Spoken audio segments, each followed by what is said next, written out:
కూర్చుంటే కల, నిలబడితే కల, పడుకుంటే కల, మెలకుగా ఉన్న కలే. ఒకటి కాదు.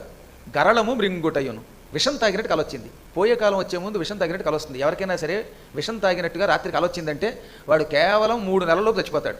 3 నెలల్లోపు ఏ రోజైనా సరే వాడు వీలునామా రాసుకోవచ్చు అనమాట. ఎవరన్నా అలాంటి కలొస్తే వెంటనే నవగ్రహాలకి ప్రదక్షిణ చేసి గురువులకి పాదాభివందనం చేస్తే దుస్వప్నం యొక్క దోషం పోతుందని శాస్త్రం. బృహస్పతి స్వప్నాధ్యాయంలో చెప్పాడనమాట.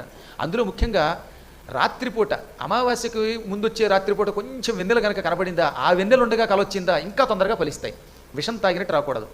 ప్రేతము పరిరంభించుటయు, శవాన్ని కౌగిలించుకున్నట్టు కలొచ్చింది. వీడు పడుకుందామని అనుకునేసరికల్లా నిద్రలో ఓ శవం రావడం, లేకపోతే అస్థిపంజరం రావడం, వాడిని గట్టిగా కౌగిలించుకుని వచ్చావా నువ్వు నా ప్రియుడివిరా అంటోందిట.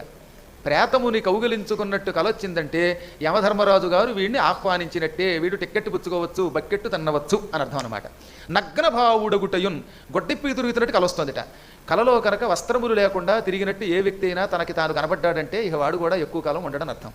దాంతోపాటుగా వీడికి గాడిద ఒకటి వచ్చింది. ఆ గాడిదెక్కి దక్షిణం దిక్కుకేసి ప్రయాణం అయినట్టు వచ్చింది. గాడిదెక్కిన, మొసలెక్కిన, ఒంటినెక్కిన ఇలాంటి వాళ్ళు కూడా ప్రయాణం అవుతున్నారు అనమాట. పాపం ఇక పెద్ద ప్రయాణం దగ్గరకు వచ్చిందని అర్థం. నల్లని ఒకానొక స్త్రీ మెడ నిండా ఎర్రని దండలు వేసుకుని, ఎర్రని బట్ట కట్టుకుని, గన్నేరు పూల దండ, మందార పుష్పాల దండ పట్టుకొచ్చి ఇవి వాడి మెడలో వేసి, అబ్బాయి రావోయ్ మాతో పాటు మా ఊరు పట్టుకుపోతాను అని దక్షిణం కేసి వీడు ఈడ్చుకుపోవడం మొదలెట్టింది. అంటే మృత్యుదేవత వచ్చి పట్టుకుపోతుంది అని అర్థం అనమాట. ఇవన్నీ కూడా పరమదోషాలు.